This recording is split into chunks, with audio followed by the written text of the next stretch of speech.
welcome in to the Cover 5 podcast show. If you're checking us out on YouTube, appreciate it. Hit that subscribe button to the 33rd Team Fantasy Football channel. As always, I'm your host, Jordan Vanek. You can find me on Twitter at Jordan Vanek DFS, and I'm joined by my co-host at HiloFF over on the Twitter. How are you doing, Hilo? We have a big game, big slate this weekend. All 26 teams are on it. How are you feeling about this slate? I'm loving it, man. The reason I love it is it's so different than where we were 1 and 2 weeks ago. We had a 9-game slate followed by a 10-game slate. Now we have a 13-game slate. Biggest slate since week 4 before we had any of the bye weeks. So I just think that the field is going to struggle from a macro perspective to identify like what's important when now we have a big slate. And when you have a big slate, that means theoretically there are just more opportunities for outlier production to exist. So that means we're probably going to need a higher raw score to ship GPPs. So that means players like Zamir White, CEH, where probably a ton of ownership is going to go. Players like Trey McBride, who may or may not have the ceiling we want him to have against Philadelphia, lose a little bit of luster, whereas guys like maybe Alec Pierce, Jalen Hyatt, Darius Slayton, Rondale Moore, these players that have a wider range of outcomes, that they're going to have a lower median, but have a clearer path to like outlier type production. And that outlier type production is a higher ceiling than those other guys that we just mentioned. Gain a little bit of increased viability on a slate like this, where we go in knowing that we're probably going to need a higher score to ship GPPs. So this is a slate where we should be looking to embrace a little bit of additional variance. Obviously, like play the top plays, like the Christian McCaffreys, the Kyron Williams, the Tyreek Hills, the Cooper Kupps, the Puka Nakuas. Like we're still playing these guys, but like how you build around the clear top spots means a lot more on a slate where the field is probably not going to fully come to that conclusion properly, I think. Yeah, I think this is a slate for me where like usually I'm someone that's like full game stacking, and yeah, on a slate like this, you need the highest like raw point total. Like I'm not really trying to put a ton of salary into one particular matchup. I don't want to go like before, like during the season, we've been Brock Purdy, Deebo Samuel, George Kittle, Brock Purdy, Brandon Ayuk, George Kittle. Like I think those are situations where they could obviously blow up, but on the other side of things, like I see this as a spot where like I want the one player that blows up in San Fran. Like I want to have like if Stafford's going to have a blow up spot, like I want to go and get just one of Cooper Kupp or Puka, because I think there's a ton of ways that players around that price range that are at the top tier can produce high point totals. From like the ownership perspective, I don't think you need to put too much weight onto like anybody projected under 10%. I'm not really caring about, because I'll find ways to get unique around that. It's just basically like, okay, like Zamir White, like Clyde Edwards-Helaire, like those guys, like, do you want to play them? Because I am just going to look at those matchups and be like, I'm good. Hard pass on a guy like Clyde Edwards-Helaire that, again, it's the Chiefs. They still want to drop back and throw.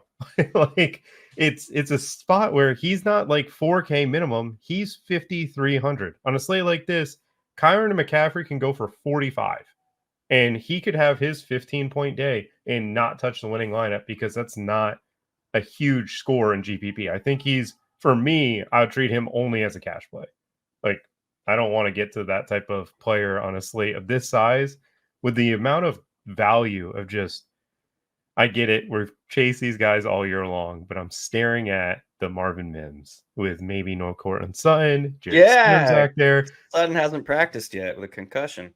I'm assuming Jared Stidham's worked with Marvin Mims all year, because he's basically been a rotational player at best. And I saw Jared Stidham against the 49ers last year be like, hey, I want to throw it downfield. And he balled out in that matchup. Obviously, Devontae Adams put up a ridiculous point total. But again, Marvin Mims down the field. Like, Ooh.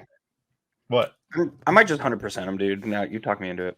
I mean, hey, it's Marvin Mims, dude. We chase him all week, but let's get real quick. He did pop on the injury report on Thursday with a hamstring injury after not being on it on Wednesday. So that's something to monitor. I didn't see that he was on the hamstring. I know Jacoby Brissett just popped up on the hamstring because he's just not allowed to start football games. Yeah, dude. It's just really unfortunate for him. But let's get into it. Let's get into our first game. We're going to be breaking down 5 games from a DFS perspective, starting with the Saints traveling to Tampa Bay to take on the Buccaneers. Hilo, how are you attacking this game? One of the first things I do when I pull up a slate after I'm done breaking each game down individually, because I go into full like soda straw. I start my week. I'm just going to break down the games, get some unbiased raw data, and then I'll go from there. And then I'll start bringing in other things.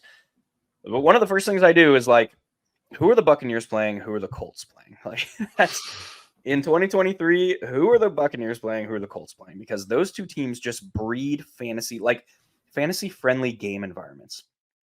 The Buccaneers are one of the better. Still, they've been slipping in run defense EPA, but they're still one of the top 10 teams. They started the season the first 12 weeks. They were number 2 in run defense EPA.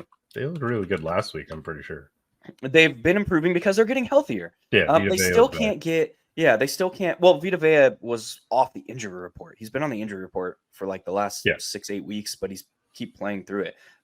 Anyway, their linebackers went through a period in the middle of the season where they went through a ton of injuries. Carlton Davis, Jamel Dean cannot stay on the field together. That has still hampered them on the perimeter. Carlton Davis now is dealing with concussion, appears highly unlikely to play. So it's like, yeah, like the Colts do it because they play really fast and they play a ton of cover 3, which typically harbors first read targets against it. They have not been the best run defense. The Buccaneers are a good run defense. They filter a bunch of production through the air, and their secondary has not been what it has been in years past because they, quite frankly, don't have healthy bodies. We know they blitz a ton. They blitz a ton, 3rd highest rate in the league. They generate pressure at a below average rate, and then they play a ton of cover 1 and cover 3 behind it. So those are 2 defensive alignments that harbor first read targets against. It's very easy against a blitz and cover 1 man coverage to see who wins in the first 5 yards of the line of scrimmage, get them the ball. It's very easy in cover 3 to know your first read is settling into the gaps in that coverage, which is typically behind the linebackers and in front of the umbrella shell that is cover 3. So like it becomes very easy to attack the Buccaneers because we kind of know where the volume is going, or we have a better idea of where the volume is going. It's not going to running backs, and it's typically going to a team's first read option. On the other side, the Buccaneers are a team that is run almost entirely through 3 players. You have Rachaad White, you have Chris Godwin, you have Mike Evans. Not in that order. Yes, Godwin has 3 double-digit target games in a row. He only has 1 receiving touchdown, 1 rushing touchdown on the year, whereas Mike Evans has 13, putting up another like just awesome season. Anyway, but what is most interesting to me from this game, and I think is something that the field is probably not going to fully realize, is if you look at the changing tendencies of each team over the last 4 or 5 weeks. And I say that because the Tampa Bay Buccaneers, man, have the 3rd highest rush rate over the last 4 games. The New Orleans Saints have the 2nd highest dip in run defense EPA in the last 4 weeks compared to the first 12 weeks of the season. So those are noticeable trends. Is this a spot where like Rachaad White can like just get going on the ground? I don't know, but like it's very interesting to me, particularly against a Saints team that typically has to be pushed in some way to get away from a run balanced neutral kind of pass run split. It's very interesting to me to think about something like a Rachaad White plus Chris Olave, who we just got done talking about, is the first read option on the Saints. If this game materializes in a way that has the Buccaneers playing with a lead in the second half, which simultaneously increases Rachaad White's volume expectation and Chris Olave, Rashid Shaheed, anybody else, but Chris Olave primarily, it's very, very interesting to me. And I don't think the field is going to fully get there. The other interesting aspect to this is we know with a high degree of certainty when Alvin Kamara is most valuable. It is when they're in negative game environment. So playing from behind. His 14 target games, he has had 2 of them have come when they're in a loss. We know that his snap rate, he's playing 65, 75% of the offensive snaps in negative game environment. So something that is very interesting to me is like going all in on this game environment, saying, yeah, the Bucs are going to play with a lead, but the Saints aren't going to roll over and die. So something like Derek Carr plus Alvin Kamara plus Chris Olave plus Rachaad White is very interesting in this spot on a slate where, like, yeah, we are expecting to need high scores to ship GPPs, but we don't really have a ton of very clear game environments to get us there. There's the San Francisco 49ers, and they're like almost 2 touchdown favorites. Philadelphia Eagles, almost 2 touchdown favorites. It's like the Rams are almost touchdown favorites on the road. So it's like the game environments are kind of lacking here. This is one where I think I have a lot of interest in. Yeah, with Derek Carr, I think I don't hate the route of Kamara in that type of situation, but I also don't think Derek Carr gets there with him. Like, if he's going to target Alvin Kamara like 10, 12 times, like low ADOT, not a high, like that's not going to give you a ton of yards. Is he really producing down the field as well? I think for me, I'm doubling Derek Carr with Olave and Shaheed. I know that's probably what the field will do, and that's going to be majority of those lineups. I don't hate the idea of Kamara. I think that it would be interesting to just play Kamara and Rachaad White. Yeah, like Kamara gets you 30 touches, like the way that you want, where he's getting 12 catches and possibly getting you like close to the double bonus, because I think he did that almost did that. No, in the first game he had 13 catches for 33 yards. That's again, it's way back when Kamara was coming off suspension. Regardless, it's a spot where, I mean, Kamara and Rachaad White can be played together. I don't know if I'd play Carr without 2 pass catchers. I know that Kamara is technically one. I just don't know if he breeds that GPP winning upside with it. I don't even hate the idea of playing Kamara with like Rashid Shaheed and Rachaad White, like, and not Derek Carr, because I think there's other quarterback options on the slate, one of which we'll get to soon, that I will be playing a lot of because you stole them from me. But overall, Buccaneers, Godwin killed them the first game. That's a situation where Marshawn Lattimore just took Mike Evans away. Do you have any interest in possibly playing Mike Evans without Marshawn Lattimore? Getting that big play upside. Obviously, we know the Saints have been bleeding run defense. Maybe they overcommit to that. Opens up the door for Mike Evans down the field. Yeah, and the Saints are still playing the second highest rated man coverage this season. So Mike Evans is the man beater on this offense. You look at him deep downfield, you look at him on the perimeter. This is the guy who's probably going to do the most heavy lifting through the air. So yeah, I like that a good bit. So that's all I've got for this game. Do you have anything else you'd like to add? Any tight end love? Taysom Hill gonna go score 17 touchdowns because that's just what he does? Nope. All right, moving forward to one of my probably favorite games of the year. The Dolphins traveling to Baltimore to play the Ravens. Last year, this was the coming out party for Tua, Jalen Waddle, and Tyreek Hill. Jalen Waddle is going to be out in this game, which obviously means Tyreek Hill is just going to get a ton of usage.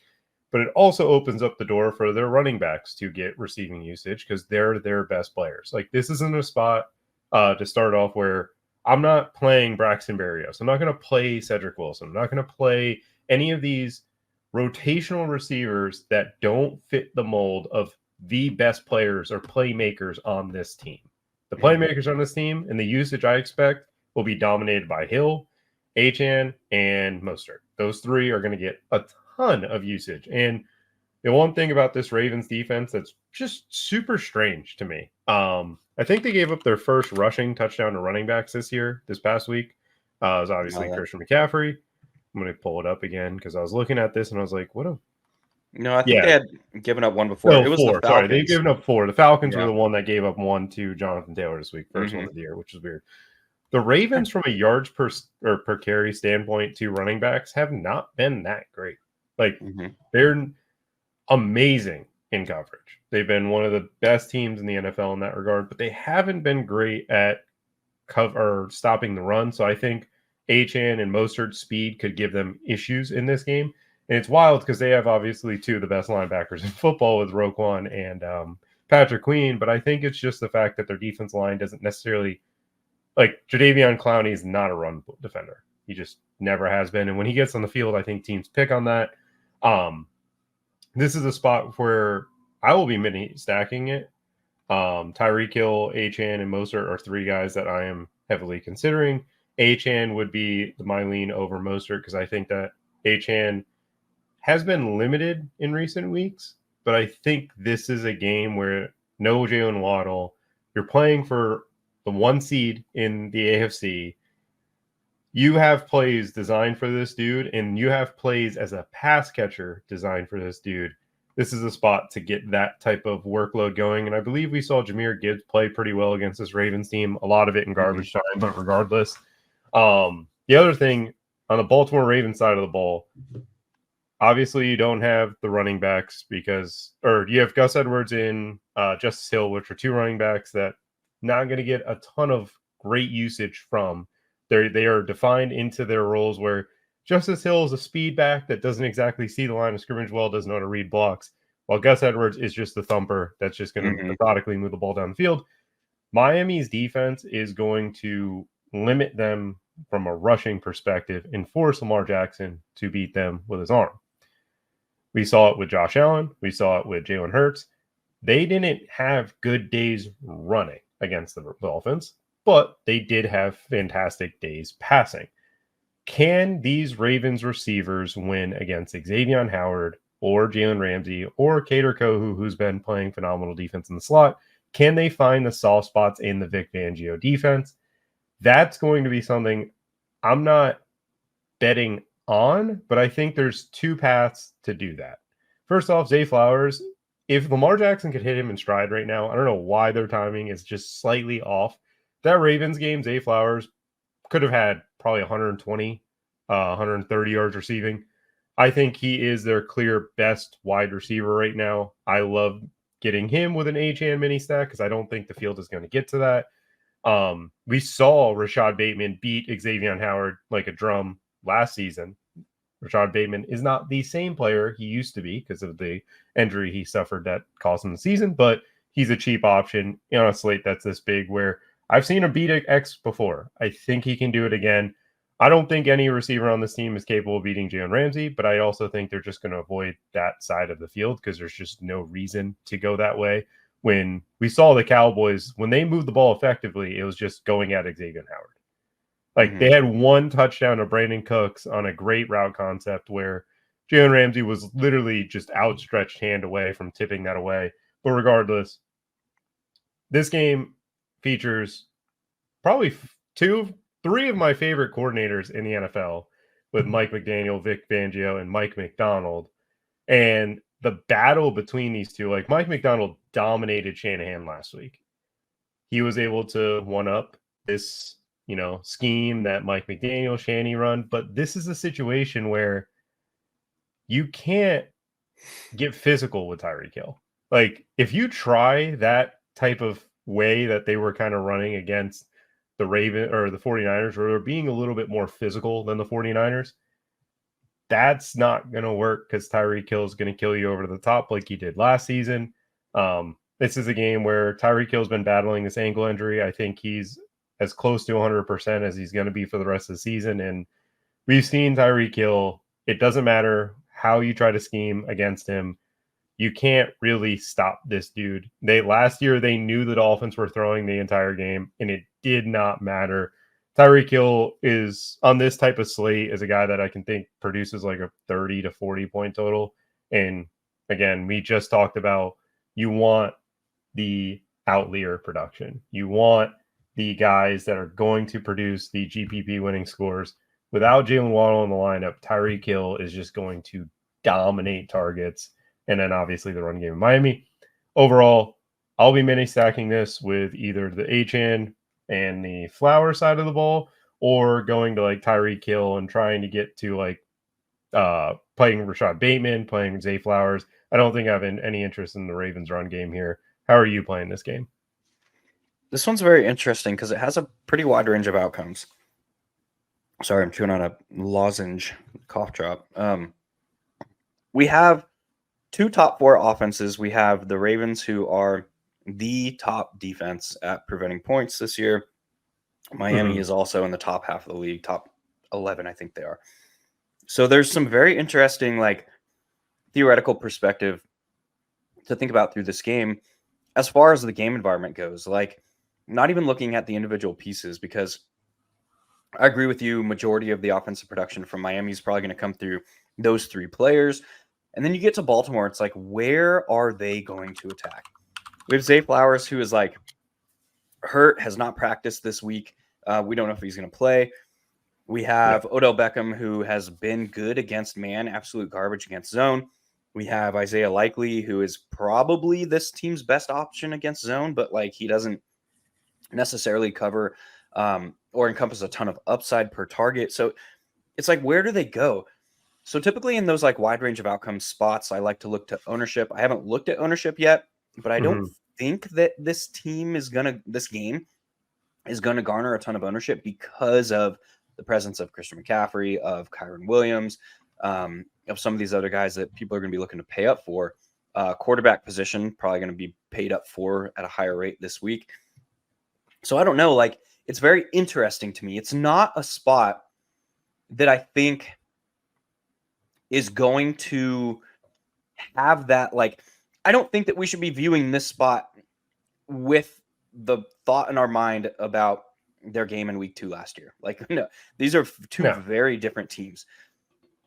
That said, under like in the context of this slate and like where the field is likely to go, I think it's very interesting to go all into this game for the like playing to the case that it is like a 70-pointer.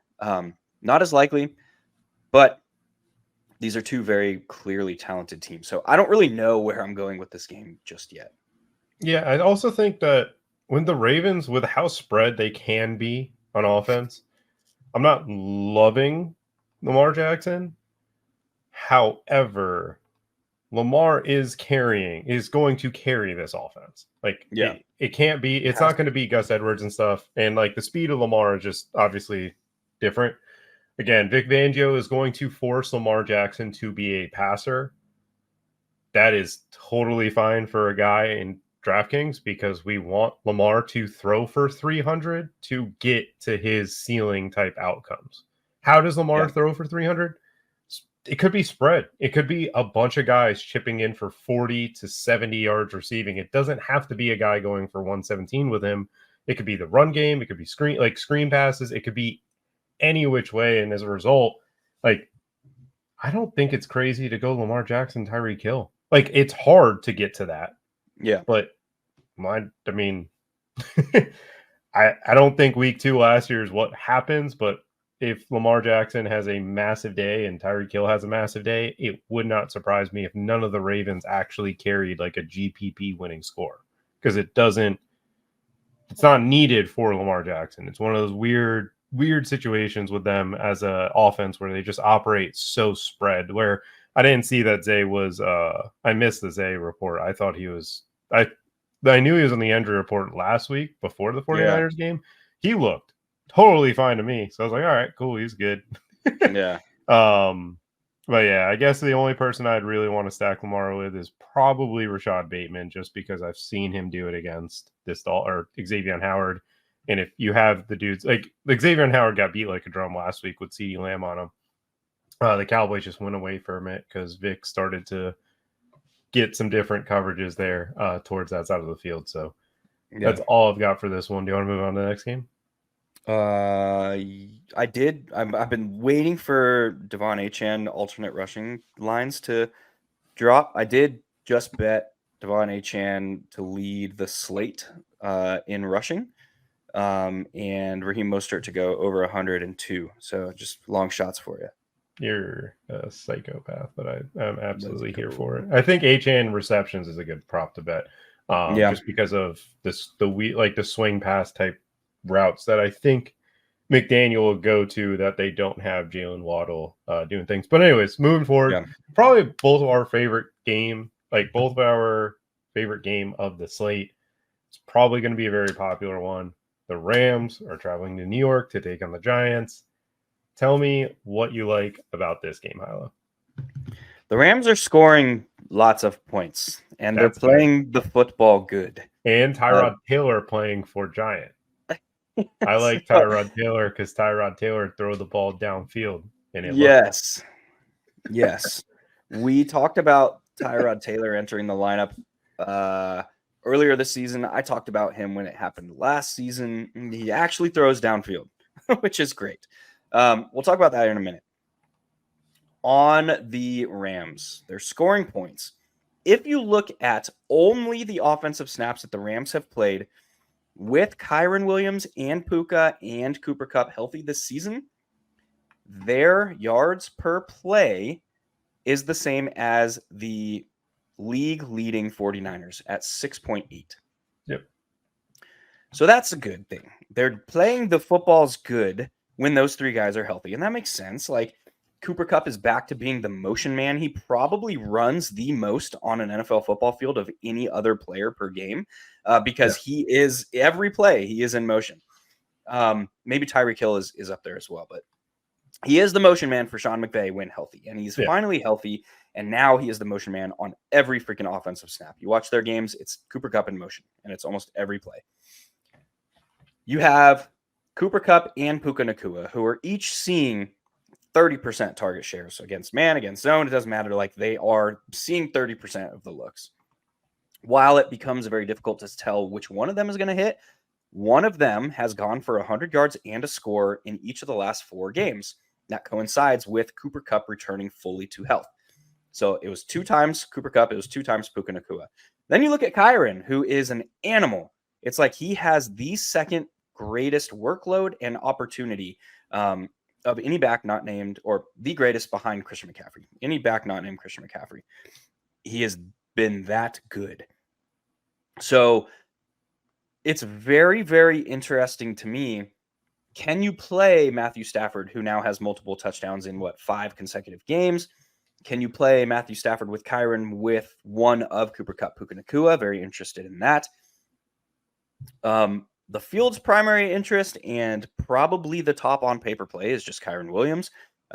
He has been that good. I think you can. I was going to say, I feel like the field is going to go to the Stafford side. I know that's not where it's like looking. I don't know. I haven't looked at ownership at all. Right now, from what I've seen on a few of the major sites, they're all saying that it's Kyren only and that Cooper Kupp and Puka are not going to get played. And I don't believe them. I don't believe you. They don't get to me. But it's okay. I think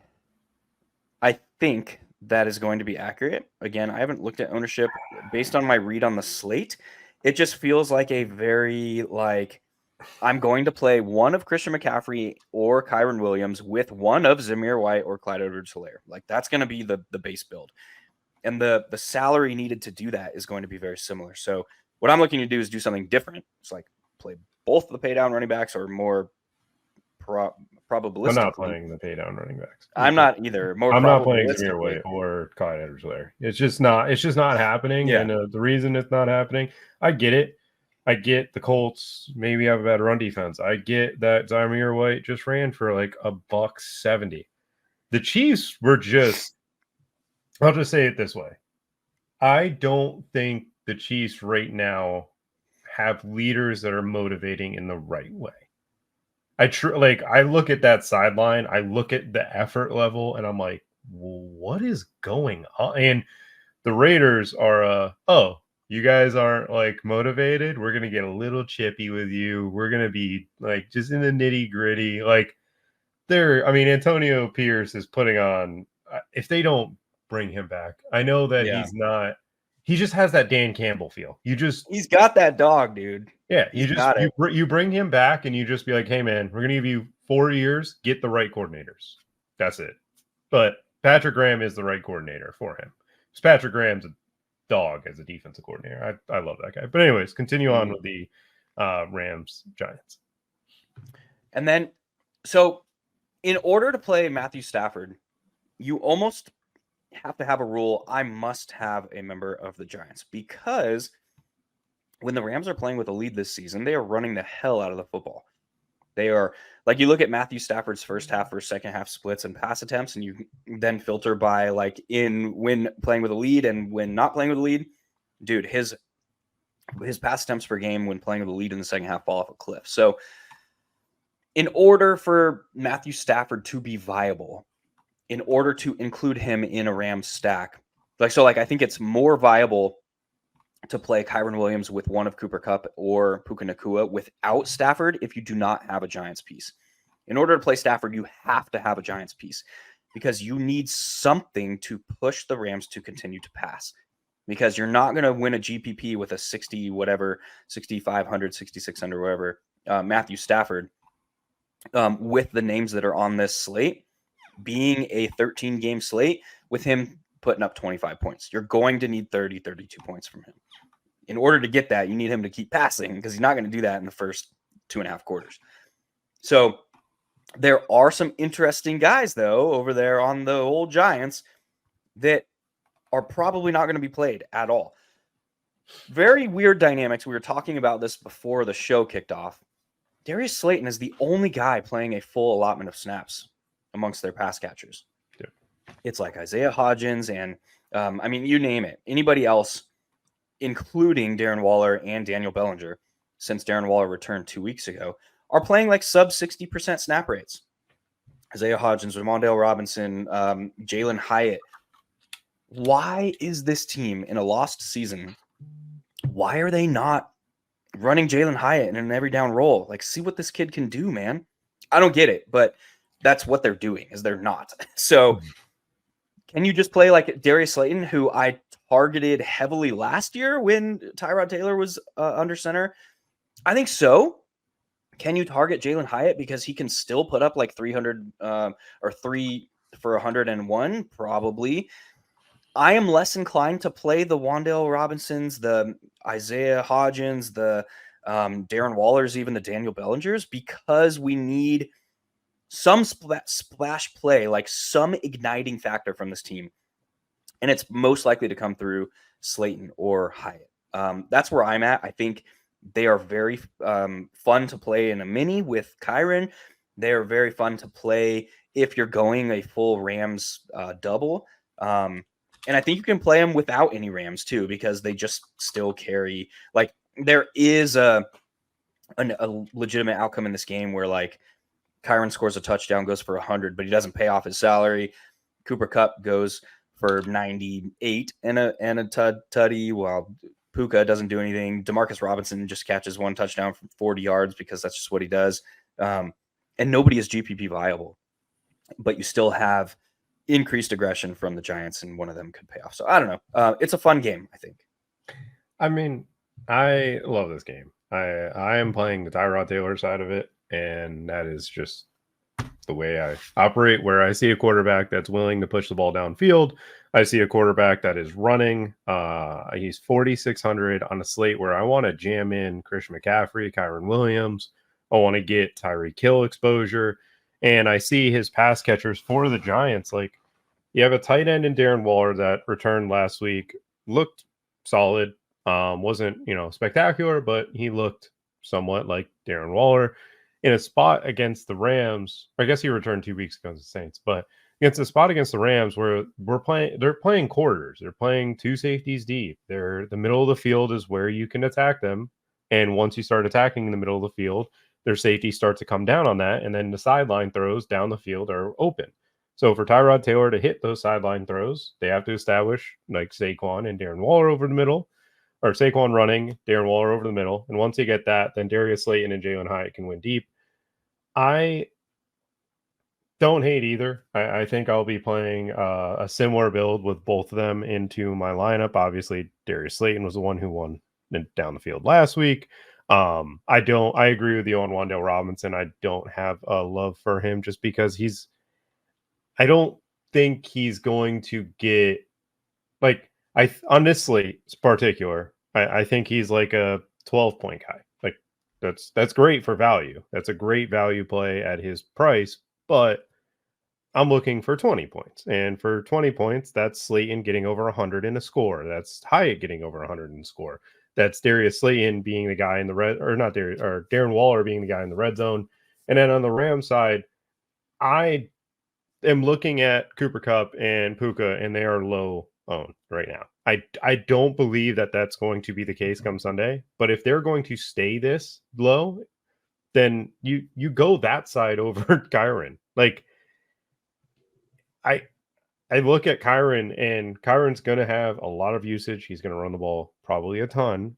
But if we want to get unique with it, like Puka can get 180 in 2 scores.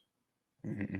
Kyron can still get 100 yards in that game. We just pretty much saw this with the Rams Saints game. That was a little bit more them getting pushed.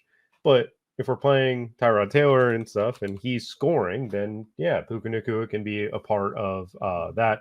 I don't think I want to get to Matt Stafford because I think, again, if Matt Stafford is going to be pushed, it's going to be from Tyrod Taylor putting up points on the Rams defense. So it's a tricky situation. I think the Rams personally are going to be they're the scariest wild card team across the NFL. Yeah. I don't care about the Buffalo Bills.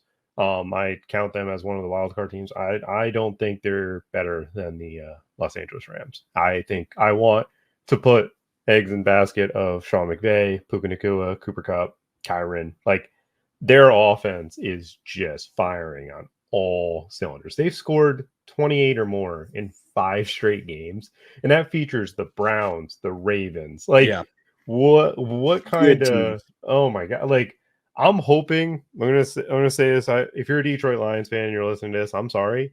I really hope Stafford has to travel to Detroit in round 1. Like just from like a fan perspective, like that's so much fun. Like that just seems like wow, this is full circle moment. It's Jared Goff against the coach that gave up on him, and then Matt Stafford versus the team that he tried to put on his back but couldn't. Yeah. So super fun. I think I'm getting to Tyrod stack. I like Hyatt. I've chased him all year. I'll chase him again. The Rams corners are beatable down the field. They're not necessarily beatable like through these quick stuff. Or with the Giants pass catchers, they can't beat them through quick stuff. They have to beat them down the field. Yeah.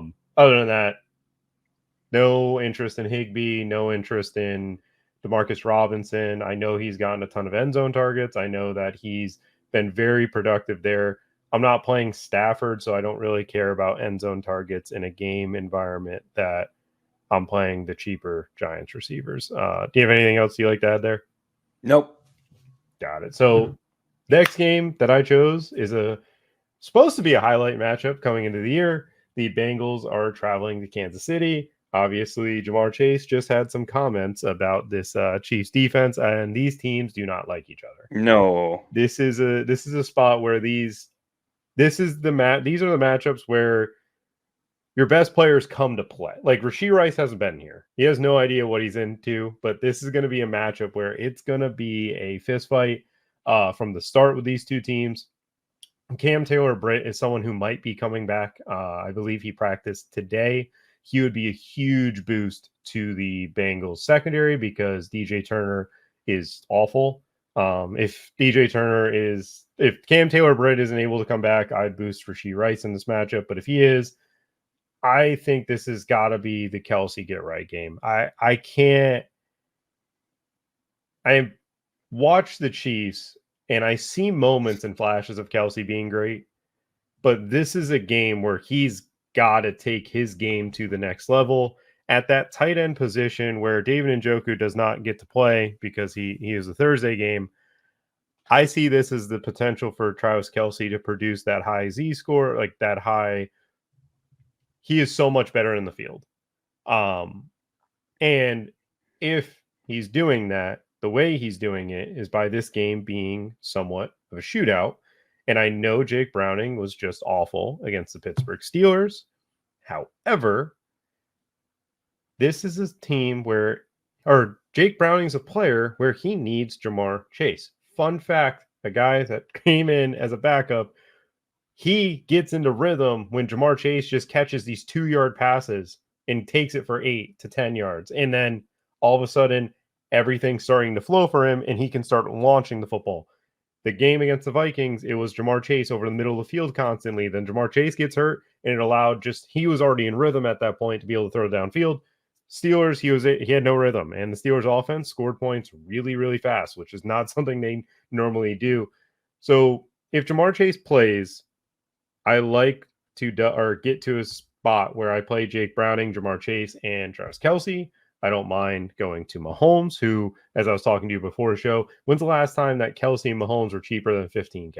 Like, I don't know. I feel like it's been a very, very long time. Like, even coming into last year, I think Kelce was like 78 and Mahomes was 82 and stayed at 82 for like ever. This year is the first year where like I actually like, all right, this guy isn't doing that great. Let's drop his price. And if the Chiefs are going to get going, it has to be through Kelce. It's getting that playoff time. This is a playoff type atmosphere, playoff type game.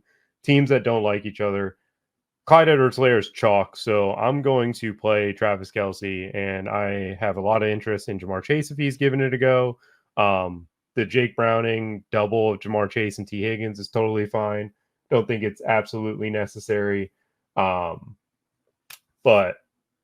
that's the way I'm treating this one. I don't have interest in Mixon or the run game. And the reason I don't is because I think that gets corrected. I think this is like, I know the Raiders just bully balled them. I'm not expecting that to be the case when it's a week of corrections there. But man, Mixon is only 6,400. How are you feeling about this one? This is another wide range of outcomes, and it's primarily because the Chiefs are playing such good defense. So, like, their offense under Matt Nagy has been less, forward-leaning unless they're pushed. Mm-hmm. And the problem is their defense hasn't let them really get pushed a ton. So they're either playing in these, like, games that they comfortably control or these, like, more slugfest type grinded out games like they did last week against the Raiders, where it was just like they're going to trade punches all game and see what breaks. So, like, with Jamar Chase either out or with the shoulder injury, AC joint, with backup quarterback, the other JB, as I call him, not the Joe Burrow, the Jake Browning, with Mixon, who is not the greatest pure rusher. I don't know, man. I don't see. I said if Jamar Chase plays. If Jamar Chase is practicing 2 straight days, if he plays, I think this game can be the high explosion. If he doesn't, no, don't get me wrong. I'm not playing. When you get like these teams that very clearly and outwardly don't like each other, it like honestly contributes to a wider range of outcomes. It's like these two teams could just be punching each other in the mouth the entire game, and they could be like, "Oh fuck, we gotta score some points right now." Yeah. In order to get to that ladder, you need an ignition, you need an igniting factor. You need something to ignite the game environment. So Chase and Travis Kelce. Yeah, very well could be. Very well could be. That's all I got. Yeah. It's just an interesting game. I would look to ownership. Ownership's all going to be on CEH, who I need because CEH is on both of my remaining finals best ball teams, funny enough. And he's like one of the greatest leverage pieces. He's on both of my teams. Yeah. So I like a 30 burger from CEH would just be fucking dandy. I need a 40 burger from Hyatt. Okay. What? Because I just lost Jalen Waddle. I lost Amari Cooper. Oh no. Yeah, I didn't have any other Browns or Jets. I just had Njoku, yeah. Njoku went crazy. Breece Hall did really well. I didn't have Hall, so I need that CEH. I need Tyler Algier if you got him. Let's do that. But yeah, I don't really have anything else to add. Again, my favorite games were the games that you picked with the Rams, Giants, Saints, Bucks. the Dolphins, Ravens, Bengals, Chiefs were just 2 games at the beginning of the year, man. We were all, and the Dolphins, Ravens are even higher expectations at this point, but the Bengals, Chiefs just went, Yeah. like one of those. I was not targeting this one. Obviously, it just ruled injuries, but regardless, let's move on to the last game. It's the highest over-under on the slate. It's the game where it's the 49ers taking on the Commanders. Jacoby Brissett's probably going to be out with a hamstring injury just because of that recent report. It's always a tricky situation. And why are you benching Sam Howell at this point anyways? Like, what's the point? Like, we're not accomplishing everything in the Commanders. For me, this game is simple. Let's just go into here, get up early, and get out of it. Like, use McCaffrey. We saw Breece Hall just thoroughly dominate them. We could do it in the passing game. We could do it in the run game. They have 2 edge rushers that are slow. We can attack that with ease. And again, at the running back position, like, this could be a game where McCaffrey doesn't play the fourth quarter, which is scary for that aspect, because if you're San Fran and you're in the third quarter, or you're up 17 going into the fourth quarter, you just trot out Jordan Mason. You just continue on. Like, you don't need to do anything else, because you play the Rams next week. That is going to determine the 1 seed. But this game, you have to just get up early and just take it out of, make Sam Howell have to drop back a bunch of times. Chase Young and company are going to eat this defensive line. And if they're going to try these low 8-out throws, then the 49ers are just going to tee off on their receivers. If Jacoby Brissett was playing, I would have interest in mini stacking it. But with Sam Howell back, probably, I don't care for any of these pass catchers. Jacoby Brissett just looks so much better in this offense. It's almost like Joe Flacco versus Deshaun Watson in this way. That's the way I describe my dog. It. Anyway, how are you? Are you just playing McCaffrey in this one? Do you have any interest in Ayuk, Debo, or Kittle? I think when we're looking at the primary pass catchers, so Ayuk, Debo, and Kittle, yes, like McCaffrey is a primary pass catcher as well, but like just talking about those guys, we're always looking for, like, is there anything that gives us a hint or a better idea of where the volume is going to go? Because on a standard week, if we're just playing like the run-of-the-mill defense with it, whatever, it would be like Ayuk and Debo each see 6 to 8 targets. Kittle sees 5 to 7 targets, and Debo sees 1 to 2 carries. Like, that's just like the blanket expectation. If there's something that tilts expectations a little bit more one way to the other from those 3 guys, that's kind of when I start having more interest. And I think there is in this spot, because the Commanders have played extreme rates of cover 2 since Jack Del Rio was fired. Yeah. Why is that important? Because Deebo Samuel sees almost 40% of the targets this season against cover 2, which is extreme.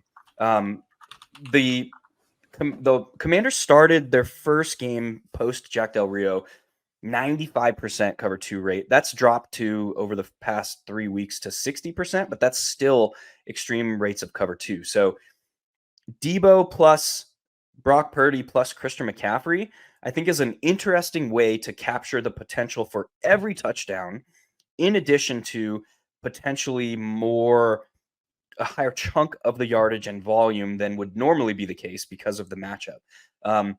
For a team that's projected to score or implied to score 31 points this week. So I like that in a week where we don't have a lot of certainty. We don't have a lot of top game environments to attack.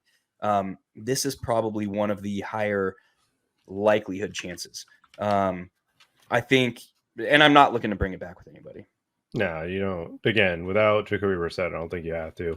Deebo Samuel is definitely a guy that I will be paying attention to if I don't play McCaffrey, but it's very hard to imagine I'm building lineups that way. I don't know what other running back I'd necessarily go to at this rate, but let's move forward to our final portion of the show where we will give our favorite value and our slate breaker. Hilo, I'll kick it to you. Who is your favorite value on the slate? I'm going back to the D Hilo with a Greg Dortch favorite value. Greg Dortch just continues to hit double-digit fantasy points when given the opportunity. Played his highest snap rate of the season last week. We just had Marquise Brown hit the IR. I know Kyler Murray has not targeted wide receivers at a high rate, but Greg Dortch, like, is he a wide receiver? I don't know.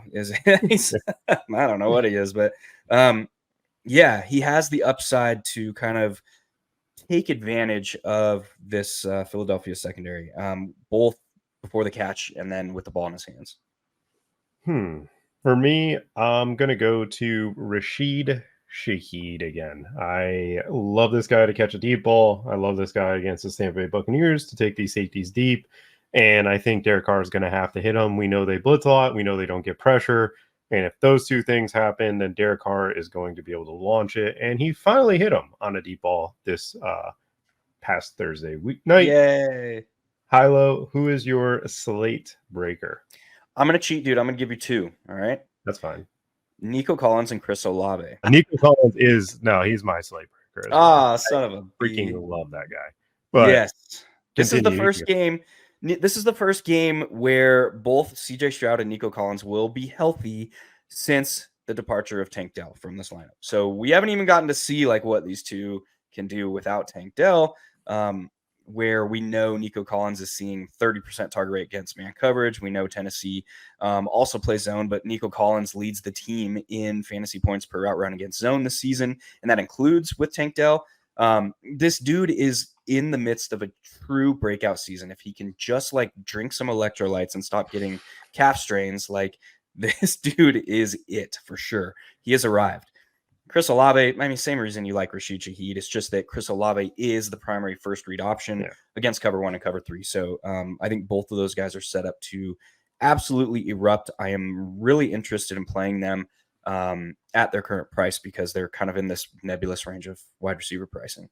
Yeah, Tyreek Hill obviously is my favorite slate breaker just because of how I feel about that game. But I'm going to go to DeAndre Swift against the Arizona Cardinals. I think the Eagles they ran outside zone, I think, for the first time all season this past year. And Kelsey even talked about it on the Kelsey podcast where he's like, I just apologize to Swift every time he gets tackled on the one because he knows what's coming. I think he scores this week. I think that they use him and just say, hey, Gannon's going to play these two safeties back. There's weird spots. We know his coverage. We know what he's trying to do. Let's just get DeAndre Swift and just run the ball because we know our offensive line can dominate their defensive line.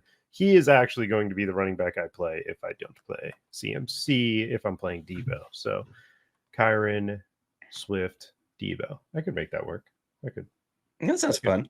That sounds like a lot of fun, especially when I watched the tush push happen 4 times. But last year, these two teams played actually in obviously different situations, but they just screened them to death and they ran the ball a ton in that second half. But I think the offensive line will be able to dominate them. But anything else you'd like to add before we get out of here?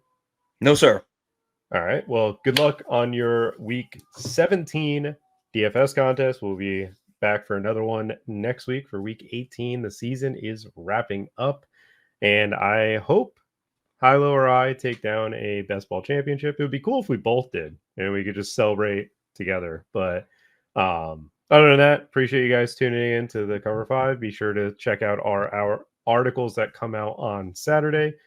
See ya.